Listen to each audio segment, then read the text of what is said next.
आज हम लोग एक न्यू लेसन स्टार्ट करने जा रहे हैं क्लास 8 का, जिसका लेसन का नाम है judiciary in India and this is a part 1। हम लोग इसमें भारत के न्यायपालिका के बारे में एक्सप्लेन करेंगे, डिस्कस करेंगे। ठीक है, तो चलते हैं हम लोग अपने लेसन की तरफ, अपने टॉपिक की तरफ।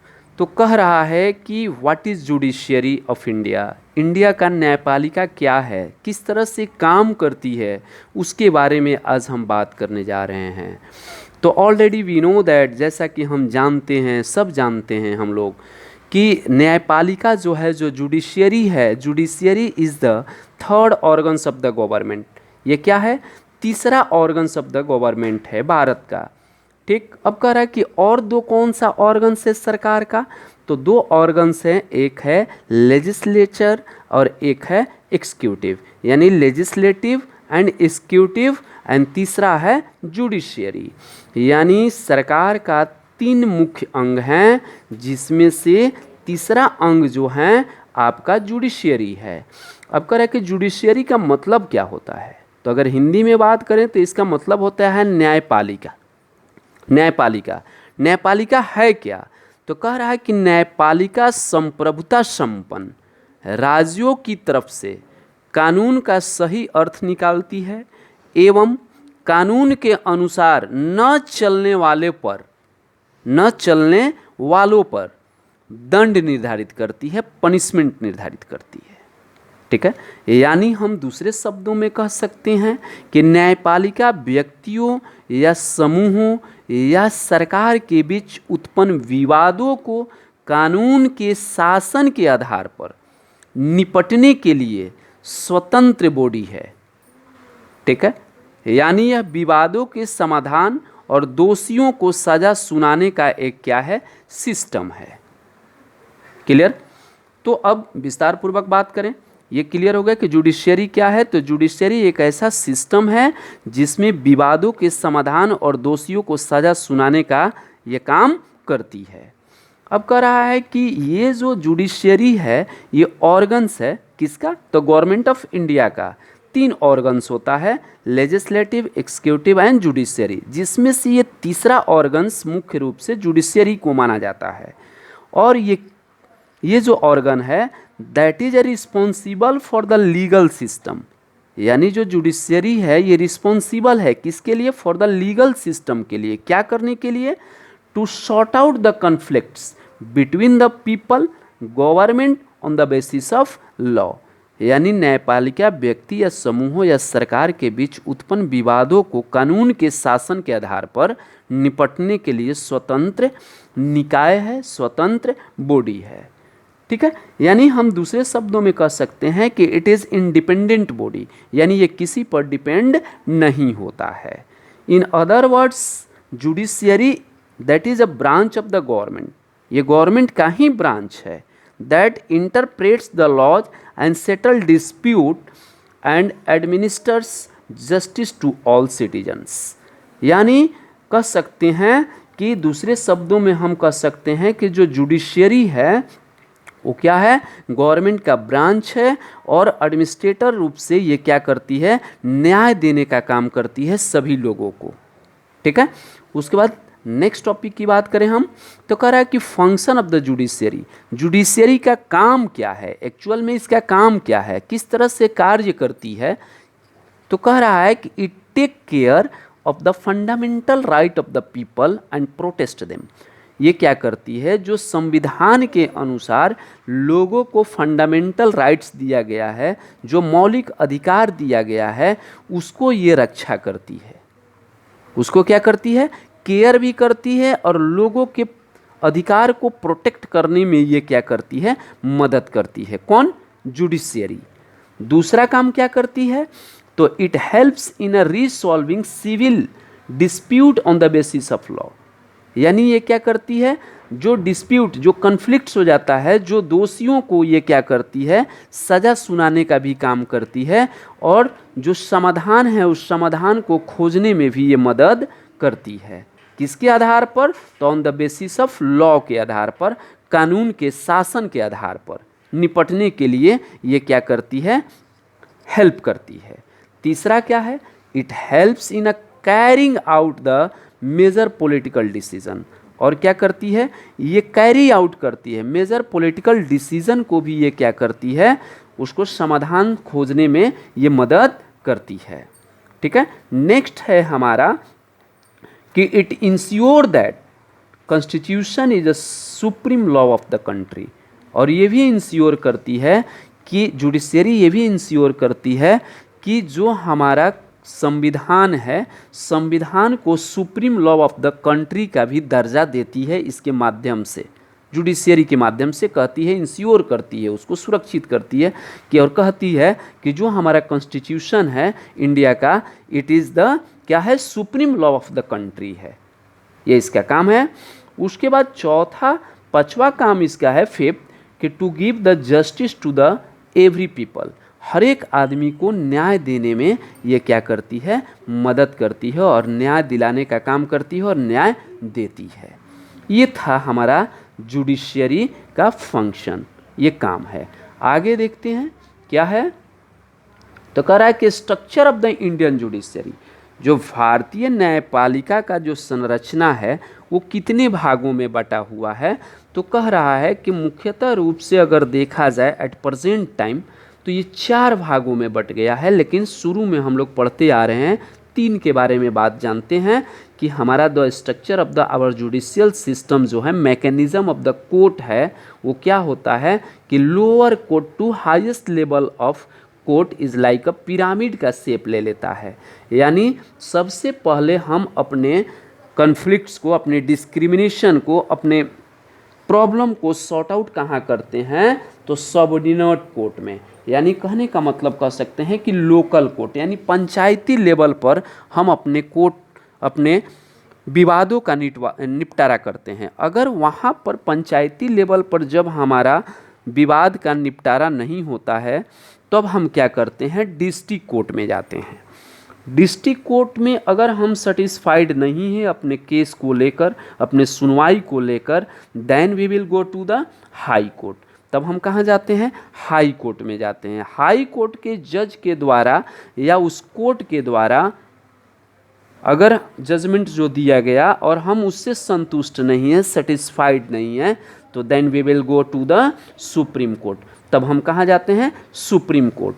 तो हम कह सकते हैं कि भारत में इंडियन जुडिशरी का जो स्ट्रक्चर है वो पिरामिड बेस्ड स्ट्रक्चर है। पिरामिड शेप, यानी लुक लाइक अ पिरामिड की तरह दिख रहा है, जैसा कि आप यहाँ देख सकते हैं कि ये पिरामिड स्ट्रक्चर पर क्या है, बेस्ड है। ठीक है, तो कौन कौन हमारे यहाँ कोर्ट है, तो पहला है हमारा पंचायती लेवल पर सब ऑर्डिनेट कोर्ट। आगे बढ़ते हैं तो डिस्ट्रिक्ट कोर्ट जिला लेवल पर, और उससे स्टेट पर बढ़ते हैं तो हाई कोर्ट मिलता है, और इंडिया लेवल पर जाते हैं तो सुप्रीम कोर्ट मिलता है। ठीक है, उसके बाद अगर हम बात करें, अब विस्तार पूर्वक बात करेंगे कि सुप्रीम कोर्ट है क्या चीज़, सुप्रीम कोर्ट क्या है, कैसे इनके जजों की नियुक्ति की जाती है, चीफ जस्टिस की नियुक्ति की जाती है। तो सुप्रीम कोर्ट के बारे में जानकारी लें तो कह रहा है कि it is the highest court of the justice of the country. कह रहा है कि जब हम पूरी तरह से थक जाते हैं तो हम सुप्रीम कोर्ट में अपना दस्तक देते हैं न्याय के लिए। तो इसीलिए इसको highest court of the justice in the country माना गया है इंडिया का। दूसरी चीज़ कि ये फंक्शन कहाँ करती है, सिचुएटेड कहाँ है, एस्टेब्लिश्ड कहाँ है, तो इन न्यू दिल्ली, ये न्यू दिल्ली में स्थापित है। ठीक है, अब कह रहा है कि there are currently how many जजेस in the supreme court. Supreme court में कितने जज हैं, कितने जजों की संख्या है, तो हम जजों की संख्या प्रेजेंट टाइम की बात करें तो 32 है, और एक उसमें चीफ जस्टिस होते हैं। ठीक है, चीफ जस्टिस होते हैं जिसको हम लोग मुख्य न्यायाधीश के नाम से जानते हैं। यानी भारत में सुप्रीम कोर्ट के जजों की संख्या 32 और एक चीफ जस्टिस, यानी टोटल जजों की संख्या कितनी, 33 है एट प्रेजेंट टाइम अभी भी। ठीक है, अब कह रहा है कि प्रेजेंट चीफ जस्टिस जो है इंडिया का 2023 का 2023 के चीफ जस्टिस कौन है, तो सब कोई जानता है। अभी फिलहाल में इनकी जो नियुक्ति हुई थी 9 नवंबर 2022 को इनको अपॉइंट किया गया था आवर प्रेसिडेंट के द्वारा, भारत के राष्ट्रपति के द्वारा। इनका नाम है डॉक्टर न्यायमूर्ति धनंजय वाई चंद्रचूड़। यानी the present chief justice of India is honourable doctor justice Dhananjaya Y Chandrachud. ये कब अपॉइंट किए गए हैं? तो ये 9 नवंबर 2022 को इनको क्या किया गया है? अपॉइंट किया गया है। अब रही बात कि इनको अपॉइंट कौन करता है, तो इनको भारत के राष्ट्रपति के द्वारा अपॉइंट किए जाते हैं। ठीक है। और एक ये भी प्रावधान है, सुप्रीम कोर्ट के जजों की संख्या 34 भी हो सकती है as per the constitution of India. यानी maximum strength is 34 of the जज इन द सुप्रीम कोर्ट। यानी सुप्रीम कोर्ट में ज़्यादा से ज़्यादा 34 जजों की संख्या हो सकती है। संविधान में ऐसा प्रावधान है। ठीक है। लेकिन एट प्रेजेंट टाइम जजों की संख्या कितनी है? 33 है। उसके बाद में कह रहा है कि पार्लियामेंट कैन इंक्रीज और डिक्रीज द नंबर ऑफ जजेज। जजों की संख्या बढ़ाना और घटाना इस किसका काम है? तो पार्लियामेंट का काम है, संसद का काम है।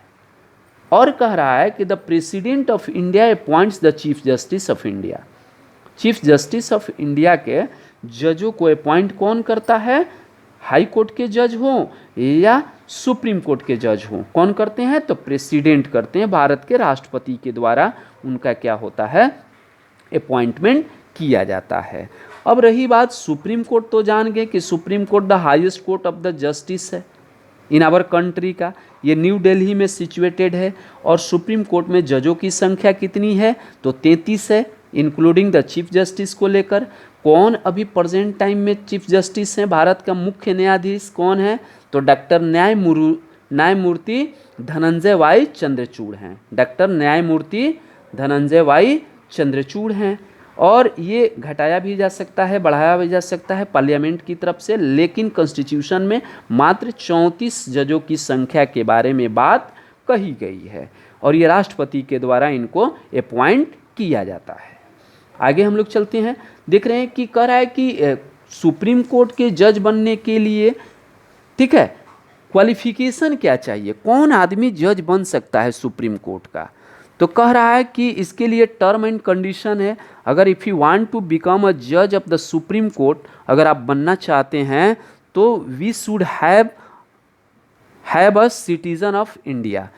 आपके पास भारत की नागरिकता होनी चाहिए। यानी आप भारत के नागरिक होंगे तभी आपको सुप्रीम कोर्ट के जज बनाया जाएगा। पहला कंडीशन है। दूसरा कंडीशन है कि he should have act as a जज of the some state high court for at least 5 years और most have been advocate of the state high court. कह रहा है कि if you want to become a जज of the supreme court, आप supreme court के जज बनना चाहते हैं, तो हाई कोर्ट में जज के रूप में, हाई कोर्ट में जज के रूप में 5 साल का एक्सपीरियंस होना चाहिए।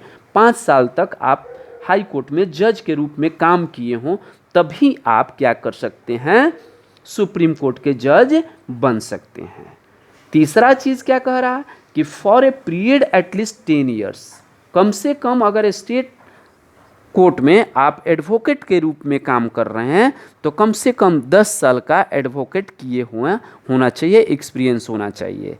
और क्या कह रहा है कि इसमें कितने साल के लिए जज बनाया जाता है सुप्रीम कोर्ट का या हाई कोर्ट का? तो कह रहा है कि 65 साल तक के लिए, यानी 65 years के लिए टाइम निर्धारित किया गया है जजों को। यानी अपनी सेवा 65 साल तक वो अपना दे सकते हैं। यानी he retires at the age of 25 years। उतना ही नहीं, 5वां चीज़ ये भी बोला गया कि it is very difficult to remove him, he is once appointed. यानी जो एक बार जज बन जाएं सुप्रीम कोर्ट का या हाई कोर्ट का, उनको हटाना बड़ी कठिन काम हो जाता है। उनको जल्दी हटाया नहीं जा सकता है। ठीक है। क्यों? अगर हटाने का काम भी करेगा तो वो प्रेसिडेंट भी, केवल प्रेसिडेंट ही कर सकते हैं। वो भी कैसे? किसके आधार पर, किस बेसिस पर वो हटा सकते हैं?